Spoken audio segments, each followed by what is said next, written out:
새 한 주가 시작되었습니다. 여러분들 아침에 이렇게 아침 예배에 또 이렇게 새벽 기도에 참여하실 때에 참 힘들고 피곤하시잖아요.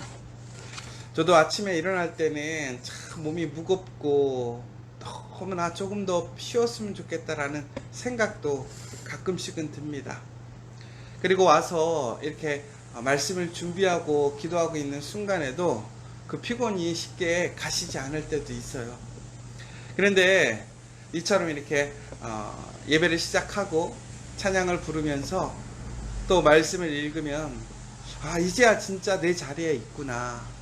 그러면서 다시 좀 쉬어야지, 좀 쉬고 싶다 이런 생각보다는 다시 열심히 또 내가 해야 할 일을 시작해야지. 오늘을 참 복되게 의미 있게 살아가야지. 그런데 그렇게 또 마음이 또 생각이 바뀌게 되는 것은 내가 내 삶 속에서는 항상 우리의 부족함, 연약함을 느끼지만 그럼에도 불구하고 우리가 하나님의 말씀으로 돌아가게 되면 그 말씀 가운데 힘이 있는 것 같아요. 여러분, 오늘 이 아침 또 피곤하고 힘들고 또 우리의 삶에 그러한 공고함, 그 어려움이 많이 있지만 우리가 이처럼 말씀을 통해서 다시 오늘의 힘을 얻고 소망을 얻는 이 모습을 여러분 기억하시고 다시 한번 이 시간 통해서 하나님이 주시는 정말 신실하신 은혜와 능력으로 또 오늘을 정말 힘차게 또 건강하게 승리하는 하루 되시기를 간절히 소망하고 축복합니다. 우리가 이렇게 믿음으로 살아가다 보면 참 어려운 순간들이 여러 번 있는데 특별히 우리가 하나님 말씀대로 언제 가고 언제 멈춰야 되는지를 잘 분별하는 게 어려운 것 같아요. 예전에 우리가 아브라함 때도 보면 아브라함도 하나님께서 부르실 때에 자기의 집을 떠나서 이제 그 약속의 땅으로 나아가는 모습을 보게 됩니다. 참 좋은 믿음이에요. 그런데 그가 그의 삶의 여정 속에서 하나님의 약속을 온전히 붙들고 그 말씀에 100% 순종했는가? 근데 또 그런 것만은 아니었지요. 믿음의 조상, 열국의 아버지인 아브라함마저도 그가 생활하는 삶 속에서의 그러한 위기가 오거나 어려움이 왔을 때, 정말 그 힘든 가뭄이 왔을 때 하나님께서 머무르라고 할 때에도 불구하고 떠난 적이 있고, 또 반대로 그에게 주어졌던 그런 풍성한 땅이 있음에도 불구하고 자기 조카에게 먼저 선택하라고, 네가 오른쪽으로 가면 나는 왼쪽으로 가고, 또 더 나아가서는 우리의 어떤 삶의 모습과도 비슷하지만 그의 아들을 아버지께서 하나님께 바치라고 했을 때에도 그때는 또 주저없이 하나님의 말씀에 순종하고 말씀에 참여하는 모습을 보게 됩니다. 그런데 이러한 모습들이 비단 아브라함의 모습, 특별한 한 사람의 모습이 아니라 모든 사람, 신앙인의 그러한 삶 속에서 나타나게 되었어요.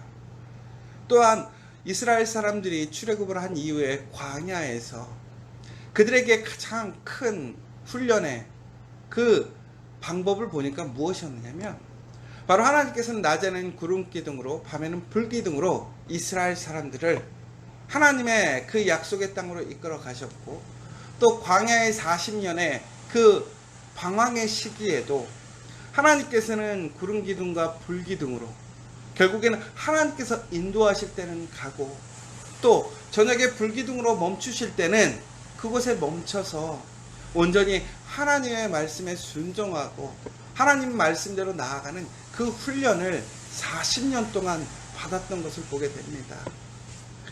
여러분, 이처럼 우리가 하나님 말씀을 듣고 그 말씀을 온전히 분별해서 가야 할 때와 멈춰야 할 때를 잘 분별하는 것이 가장 큰 우리에게 주어진 사명이고, 또한 그것이 우리에게 주어진 가장 큰 은혜라고 생각되어집니다. 그러면 우리는 어떻게 해야 할까요? 하나님의 말씀을 들었을 때에 우리는 어떻게 그것이 가야 할 때인지 또 멈춰야 할 때인지를 우리는 분별할 수 있을까요? 바로 말씀대로 행하면 되는 것 같아요. 오늘도 예레미야는 29장 15절부터 23절의 말씀을 통해서 다시 한번 하나님의 그 말씀, 특별히 하나님의 말씀에 순종하지 않고 이스라엘에 남아있는 그 사람들, 그리고 위정자들에 대해서 심판의 말씀, 다시 한번 그들의 운명에 대해서 얘기를 하고 있어요. 오늘 하나님의 말씀에 끝까지 순종하지 않고 하나님의 말씀을 인정하지 않고 자기들이 듣고 싶은 그 이야기, 그 말씀을 하나님의 말씀이라고 생각하는 그 사람들에게 하나님께서는 예레미야를 통해서 변함없이 꾸준하게 이야기하고 있습니다. 여러분, 오늘 하나님께서는 분명히 이렇게 얘기하고 계시는 거예요. 하나님 말씀에 순종하지 않는 그 사람들은 바로 그곳에 머물렀을 때에 그들이 바라고 소망했던 그들의 평안과 기쁨, 영광이 오는 것이 아니라 바로 거기에는 칼과 기근과 전염병을 하나님께서 그들에게 보내시겠다고 하는 거예요. 그 땅이 비록 지금까지 이스라엘의 찬란한 역사, 그들이 하나님께 예배드렸던 예배의 장소일지라도 그곳에서 하나님께 순종하지 않으면 하나님께서는 그곳에 하나님의 그 심판을, 징계를 보내시고 또한 그곳에는 적과 꿀이 흐르는 하나님의 복, 은혜, 하나님의 보호하심이 아니라 이미 그들이 갖고 있는, 그들이 경작해서 그 삶을 영위할 수 있는 그 인간적인 어떠한 힘과 노력마저도 모든 것이 헛되게, 그래서 전국에는 그곳에 있던 모든 것들을 상하게 하시고 먹을 수 없게, 그래서 결국에는 그곳을 살 수 없게 하시겠다라고 하나님께서 말씀하셨다라는 거예요. 그럼에도 불구하고 그들은 어떡합니까? 떠나지 않는 거예요. 여러분, 우리에게 가장 복된 곳이 어디일까요? 가장 좋은 곳이 어디일까요? 우리는 회사를 옮길 때나 혹은 무엇인가 우리가 좀 새롭게 뭔가 꿈꾸는 일들이 있을 때는 지금보다 더 좋은 곳을 가고 싶어 하는 거 아닙니까? 내가 지금보다 더 좋은 곳에서 일하고 싶은 거고, 지금보다는 더 좋은 곳에서 살고 싶은 거고, 지금 함께 살아가고 있는 사람들보다는 더 좋은 사람들과 살아가면 내가 참 좋겠다. 그래서 우리는 이렇게 좀 부유하거나 힘이 있는 그런 사람들, 그런 가정을 좀 부러워하잖아요. 마찬가지 아닙니까? 교회도 마찬가지인 것이고, 조금은 더 풍성하고 넉넉하고 여유가 있고 또 전통도 있고 이런 데를 참 사람들은 선호하고 좋아하는 것 같아요. 그런데 여러분, 정말 하나님의 은혜가 있는 곳이 어디입니까? 하나님의 능력이 있는 곳이 어디일까요? 그것이 오래된 곳이라고? 유명한 사람들이 있는 곳이라고? 아니죠. 물질이 풍성한 곳이라고? 절대 아니죠. 바로 하나님의 말씀이 있는 곳, 하나님의 말씀을 온전히 지켜 행하는 곳이 바로 하나님의 약속의 땅이고 하나님의 은혜가, 하나님의 성령의 역사가 이루어지는 곳이라는 것입니다. 여러분, 교회라는 것이 전국에는 하나님의 믿음의 사람들이 모여있는 곳, 그러면 다시 한번 얘기하자면 교회라는 것은 하나님을 믿는 사람들, 하나님의 말씀에 순종하는 사람들, 그 하나님의 말씀을 지켜 행하는 사람들의 모임이기 때문에 교회에는 영적인 파워가 있는 거예요. 능력이 있는 거예요. 그런데 그곳에 말씀이 사라진다고 생각해 보세요. 자기의 신념, 자기의 주장이 있다고 생각해 보세요. 그곳에 하나님의 능력이 있겠습니까? 요즘 우리 이렇게 사회적으로 무리가 되었던 교회들의 이야기들을 보자면 그들의 심령의 마음의 순수함도 분명히 있을 거예요. 그러나 그 가운데 가장 큰 문제가 되는 게 뭐예요? 자기 믿음이에요. 하나님 말씀과는 배치되는, 하나님 말씀에 기초하기보다는 그들의 생각, 그들의 원함, 판단에 의해서 전국에는 그것이 하나님 말씀이다라고 생각하는 곳이지요. 그런데 그렇게 됐을 때는 하나님의 말씀과는 동떨어지는 모습을 보게 되는 거예요. 여러분, 우리가 조심해야 될 것은 우리가 하나님의 그러한 사람들로 말씀을 따르는 사람들의 그 공동체로 함께 시작한다 할지라도 그곳에 말씀이 없어지면, 말씀에 그 온전한 그 순종이 없어지면 그곳은 아무런 능력도 없어지는 거예요. 여러분, 우리 가정이 하나님의 믿음의 가정으로, 하나님의 가장 믿음의 기초이며 정말 소중한 곳이잖아요. 그런데 그곳에 우리가 그러한 믿음의 가정으로, 그 믿음의 아버지 어머니, 자녀들이 모여 있다고 해서 그것이 믿음의 가정이 되는 것은 결코 아닌 것이죠. 믿음의 가정이라는 것은 무엇입니까? 그 가정의 주인, 그 중심이 하나님인가라는 거예요. 우리가 집이 있다고 해서 그 가정이 풍성하고 안전한 가정입니까?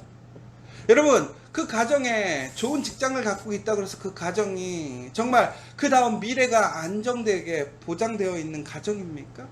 세상 사람들은 그렇게 생각할 수 있어요. 그러나 여러분, 그 모든 우리의 인생을 주관하시고 이끌어가시는 분이 누구예요? 누구의 계획 안에 살아가는 거예요? 하나님의 계획 안에 살아가는 거 아닙니까? 하나님이 공급해 주시는 그 은혜의 손길, 사랑의 손길이 없다면 우리는 결코 오늘 하루를 살아갈 수 없어요. 하나님이 우리에게 일용한 양식을 주시고 오늘 우리가 살아갈 수 있는 오늘의 삶을 허락해 주셨기 때문에 우리는 또한 이러한 삶 속에서, 어려움 속에서도 오늘을 우리는 강건하게 살아갈 수 있는 이유 아닙니까? 그렇다면 여러분, 오늘 우리의 가정 가운데서, 우리의 일터 가운데서, 우리 커피와 교회 안에 하나님의 말씀은 살아있느냐라는 거예요. 우리는 하나님의 말씀을 온전히 듣고 그 말씀에 순종하여서 그 말씀의 길로 나아가고 있느냐라는 거예요. 여러분, 느낌으로 우리가 하나님의 말씀을 판단하는 것이 아닙니다. 하나님의 말씀대로 살아가는 것이 가장 중요한 것입니다. 그리고 그 말씀을 듣고 말씀을 지키고 그 말씀을 나누는 그곳이 하나님의 약속의 땅이고 능력의 땅인 것을 기억하십시오. 여러분, 여러분의 지금 가정은 하나님의 그 복의 가정이십니까? 여러분, 우리 커피와 교회는 진정으로 하나님의 말씀 안에 있는 진정한 복의 그 커피와 교회, 하나님의 공동체인가? 우리는 다시 한번 진지하게 우리의 모습을 통해서 또 우리의 중심 안에 하나님의 말씀이 있는지를 우리는 잘 살펴야 될 거예요. 그러면서 다시 한번 예레미야가 이야기하는 거예요.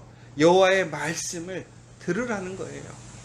여러분, 하나님의 말씀을 듣는 저와 여러분 되시기를 간절히 소망합니다.